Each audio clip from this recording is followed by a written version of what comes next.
Ja, hør da. Jeg må minnes han der skipper Kristiansen.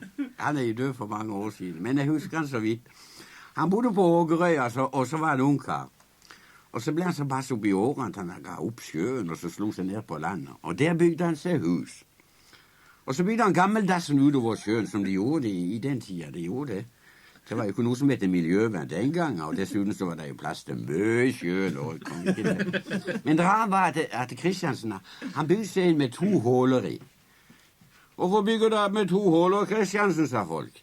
Det er jo unker, så det ble jo helst å sitte alene. Ja, sa Kristian, det er så greit, for så kan jeg sitte på det ene og fiske fløndre i det andre. Ja, når vi er inne på akkurat det der med gammeldassen og sånn, det er jo ikke så lenge siden vi fikk vannklosett, eller våter som det heter.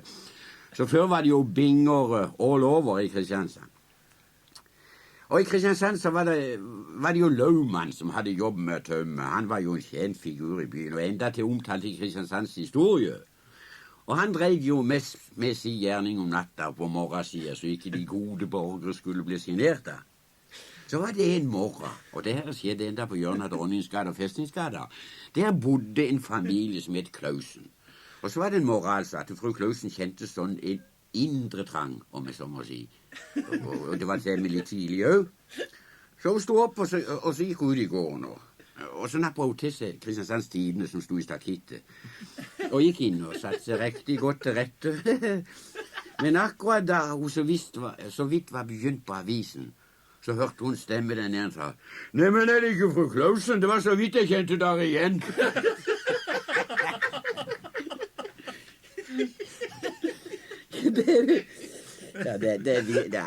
Vi får visst forlate dette ufine temaet og kanskje gå over til elgjakta. Elgjakta? Nei, jeg vet ikke, det er det samme for meg. Men jeg kom bare til å tenke på en historie henne fra Øyestad. Og det var just om elgjakta. Det var 2 jegere som møttes til en sånn skyteprøve, eller hva de kaller det, jeg vet ikke. Og så sier den ene til den andre: «Har ikke jeg treft dere før?» sier han til den andre. «Jo, i ermen», sa han. Ja, det er som en lett å komme i ulykka når de skyter og ballerer. Jeg må tenke på en kamerat av meg som var ute under krigen. Og det var litt av en tøffing, skal jeg si det. Han var ute i mange bataljer da han gjorde tjeneste i den engelske marinen. Så da han kom hjem, han var jo litt av en helt da. Så var det en gang i et selskap, han ble spurt om sine bragder under krigen. Og folk sa det jo som fengslet dette her, ser du. Så det var det en ung dame som hang ved hans leber, som de sier. Han var nok så staselig å se til. Energi, så spennende, sa han. Var det ikke slik at de ble såret også? Jo, kameraten måtte jo medgi det. Ja, hvor var det henne? I Dardanellerne, sa han. Men det måtte da gjøre fryktelig vondt, sa han.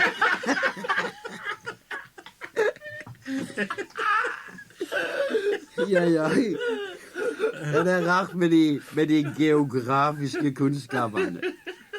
Jeg husker hva en prøve vi hadde på skolen. Så var det 2 som satt ved siden av hverandre på samme pulten. Altså. Og læreren han hadde en mistanke om at de hadde juksa. For besvarelsene de var aldeles like, helt til punkt og prikke. Men han ble helt sikker i saken sin da han kom til et bestemt spørsmål. Ja, det var forresten ikke geografi det her, det var historie. Der stod det: «Nå ble Norge samlet til et rike.» Og så stod det på den ene besvarelsen: «Jeg vet ikke.» Og på den andre så stod det: «Ikke jeg heller.»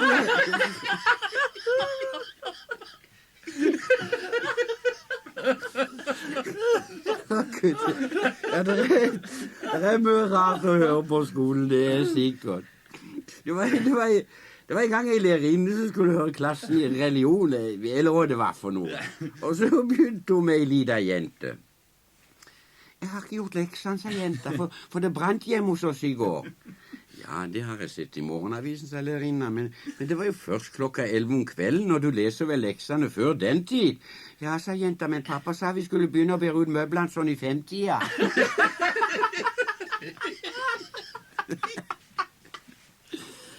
Nei. Nå får vi ta et streif opp gjennom dalen. Vi går helt til Valle. Det var en valldød som skulle til sjøs, og det var jo sjelden kost i den tida.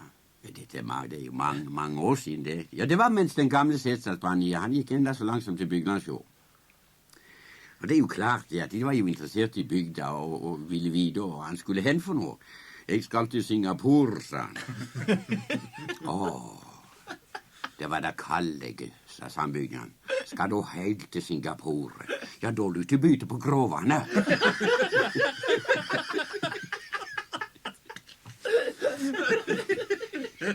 Ja, så vel. Det foregår både hist og piss. Ivland herrestyre òg, for den saks skyld. Det er ikke det. Det var i den tida veien ble lagt om, og så kom han til å gå forbi et vann som var så. Ja, det var jo aldeles naturskjønt. Så folkets kårne lurte på om ikke dette kunne utnyttes i turisttrafikken.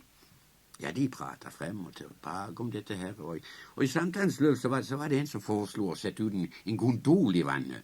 Det hadde han hørt om, og mente at det kunne være tingen, altså. Da var det en av de kårene som brøt inn. Ja, skal vi først sette ut en gondol, sa han, så synes jeg vi litt så godt skal koste på å sette ut 2, så kan vi få en bestand.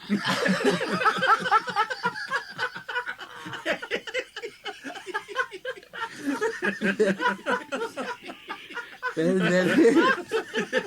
var vel ikke noen gondol de hadde. De 3 karene fra Høyvåg som var ute for å ta gravpalter, som det egentlig er da. 2 av de var hjemmesittere, kan jeg jo si, og den 3. han var just kommet hjem fra sjøen. Jo, de la ut i kveldinger med håver og karbidløkter, og kanskje litt mer. Det var jo mulig en sjømann som hadde med seg hjem og proviant som de nøyd, ikke ved det. Men de gikk i alle fall hverken verre eller bedre enn at de sovna alle 3. Og da de vågna, så var det stummannsmørk. De kjente bare Skjekdal og nøgga sånn og hogga mot en stein, eller hva det kunne være for noe. Så sa de 2 andre til sjømannen, du som har vært til sjøs, du må vel kunne vite om jeg er henne.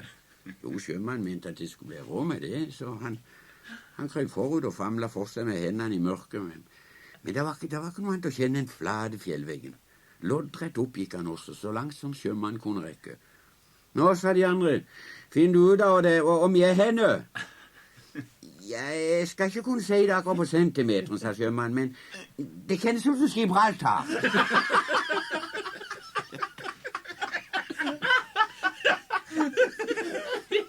Ja, det er liv til sjøs, så mye sikkert. Kan jeg huske den gamle ferja var Trysjo på? Hun var enda sånn til å trekke over. Ja, ferjemannen, han måtte stå med sveiv og sveive. Så var det en kveld temmelig sent i desember, ja, at det kom en kar med bil som skulle over. Og det var jo heller sjeldent i den tida. Nå var det så at ferjemannen, han likte så godt å prate, og dette med bilen var jo et uuttømmelig samtaleemne. Og snart var praten i full gang, og det gikk unna såpass at han rent glemte sveivet.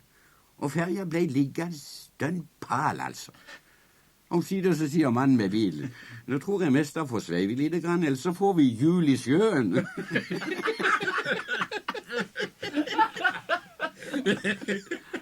Altså, nei, nå får jeg ta med ei fra de lokale farvann, nærmere bestemt Flekkerøya. Ja, det vil si, dette foregikk ikke på Flekkerøya, men på Barselhjemmet, som de kalte det en gang. Det var et ektepar fra Flekkerøya som hadde æren der, og mannen gikk utenfor og ventet, mens kona tog den verste tørnen inne, selvfølgelig. Men omsider så kommer jordmora ut. Det ble en fin gutt, sa hun. Ja, mannen var jo særdeles godt fornøyd, han, ja. Men så var det ikke så lang stund etterpå, så kommer hun ut igjen. Jeg tenkte det ble en gutt til. Jo, mannen syntes det var nok så glupt det òg. Så kommer jordmora ut for 3. gangen. Tenk, det ble enda en gutt. Da er det til mannen løp inn på fødestua høyst, og det han kan. Martha, du må se deg for. Du er kommet inn i et stim.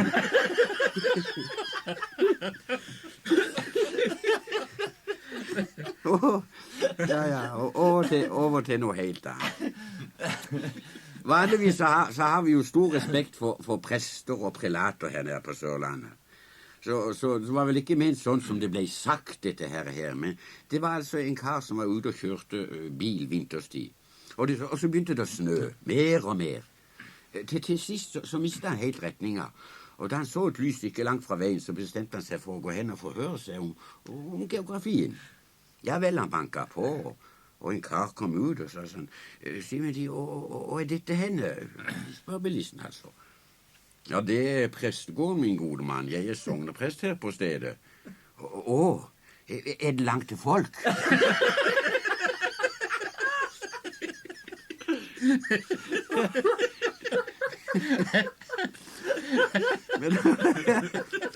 Men nå, jeg må nevne Eriksen. Ja, da kjenner han vel ikke, for han er vandret for lang tid. Men så var det da Eriksen da, han kom til doktoren, og så skulle han ha full sjekk, ser du, med trykk og prosenten og alt det der.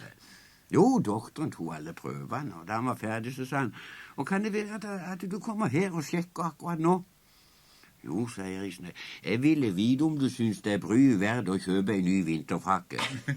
Ja. Hvis jeg var det, sa doktoren, så ville jeg kjøpe meg en pjekkott.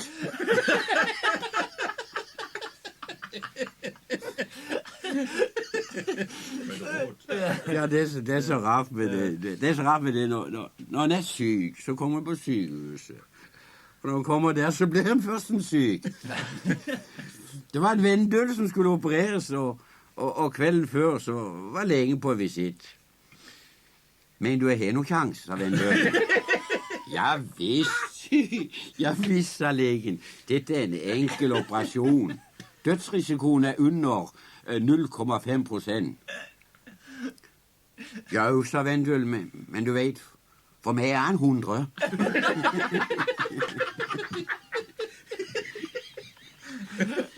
Ja, det er vel noen hver som tenker på årene og helsa, for å si. Og det får meg til å tenke på de 3 søstrene som bodde sammen, ikke så langt fra Kristiansand forresten.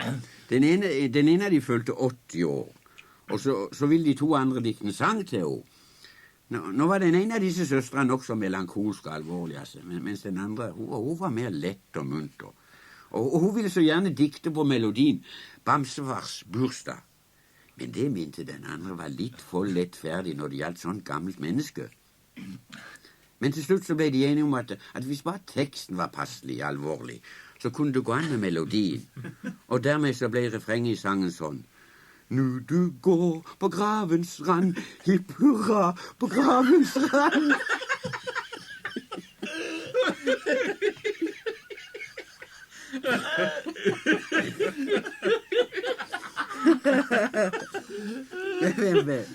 Men fra det ene til det stikk motsatte. Unger, hva? Det var en av naboene som hadde fått en liten en. Ja, kona vil jo si. Og nå får vi ta i betraktning at fedrelandet er blitt nok så fullt av fremmede av både den ene og den andre kuløren med årene. Jeg trenger ikke å si mer om det. Så var det kameratene til den nybakte faren som ville erte han litt grann, og så sa de til han, du har tenkt at hvis arvingen mer og mer begynner å ligne på han tvers over ganger. Og sa faren, det får bli som det kan. I vår tid får en viss være glad, bare han treffer farven.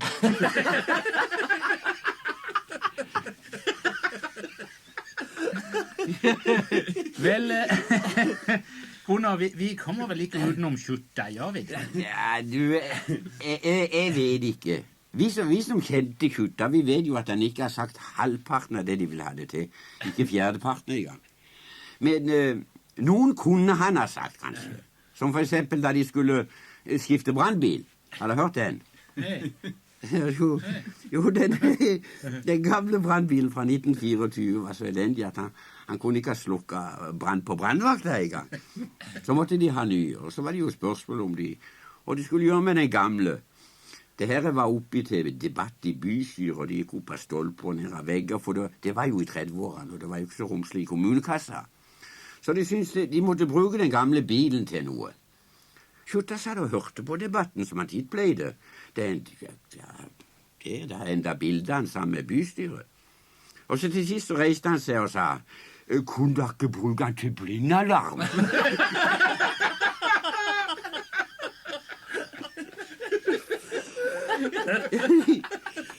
Ja, da skal få en til. Og så var det en gang Skjutta var hos Grøddal og skulle ha middag. Og det var i den tida han kunne få en kjøttmiddag for 2,5 kroner. Og det hadde han fått skrapt sammen. Og middag fikk han, og han tygde og tygde, for det var heller litt seigt, og tennene var skrale. Til slutt så sier han til serveringsdama, du, og er det her for noe? Ja, det skulle være bankekjøtt, sa hun. Å, sa Skjutta, har du ikke truffet?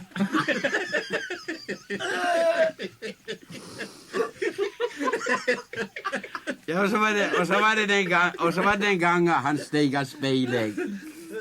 Men de bare la seg i bonden. Og da Milen kom og skulle se, så ble han helt forskrekket. Er du galen, Ole Sævrin, sa han. Ja, for Ole Sævrin, det heter Skjutta. Er du galen? Du må ha smør i panna når du steker egg. Jo, det skulle Skjutta. Men neste gang så var det jo like galt. Ja, men prøvde du ikke med smør i panna, sa Milen. Jo, sa Skjutta. Men det rant jo bare ned i øynene.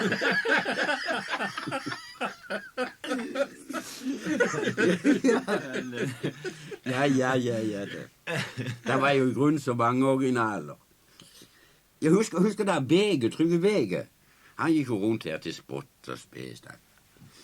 Så var det da de begynte med sånn skjermbilfotografering. Og det måtte jo alle igjennom. Bege òg. Så kom han hen til disken der de satt og tok opp data og vita. Ja, navn og adresse og sånn, mener jeg. Og så var det jo noen som hadde tatt strekene, som vi sa, den der Pirquet-prøven. Sånn at alt var klart, og de hørte hjemme henne. Så sa de til Bege, er du positiv?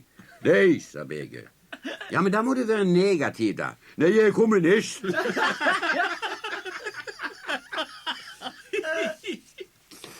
Men helvete. Nå vil jeg slutte med den mest sørlandske av alle sørlandshistorier. Den om han som sto og malte stakittet hvitt. I det samme som kommer bussen forbi, og ettersom det var sånn en svær sauledabbe der, så sto jo spruten rett på det hvite nymalte gjerdet, så det så ut som en leopardmest. Og mannen ble jo sinna, kan jeg begripe.